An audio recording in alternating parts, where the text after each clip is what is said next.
பண்ணிக்கலாம். இது எப்படி இது ஓபன் பண்ணி பண்றதுன்னு சொல்லுங்க. இது பிரஸ் பண்ணாலே இந்த வந்துரும். அவ்வளவுதான். சோ இது வந்து இது வந்து சிலிகான் தான். இந்த இடத்துல வந்து சிலிகான் தான் வரும். சோ அதனால இது பக்கெட் வந்து இது பண்ணிக்கலாம், எக்ஸ்டெண்ட் பண்ணிக்கலாம். எக்ஸ்டெண்ட் பண்ணிக்கலாம் மேம்.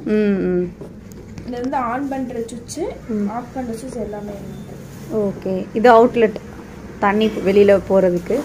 ஆமா மேம். இது வந்து இந்த இடத்துல ஃபிட் பண்ணிக்கணும்.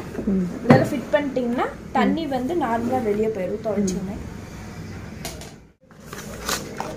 சார்ஜ் கொடுத்துருவாங்க. ஓகே. நீங்க ஒரு மணி நேரம் 1 hour நீங்க போட்டு நீங்க யூஸ் பண்ணிக்கலாம். ஓகே. துணி உள்ள போட்டு இதெல்லாம் வந்து இது வந்து நம்ம ட்ரை பண்றதுக்குமா. எது துவைச்சோனே இதுலயே ட்ரையரும் பண்ணிக்கலாமா? ட்ரையர் பண்ணிக்கலாம் மேம் இதுல. ஓகே. எப்படி இத வாஷ் பண்ணி போட்டுருவீங்க. ஓகே. வாஷ் பண்ணனும். இத போடணும். வாஷ் பண்ணனும். வாஷ்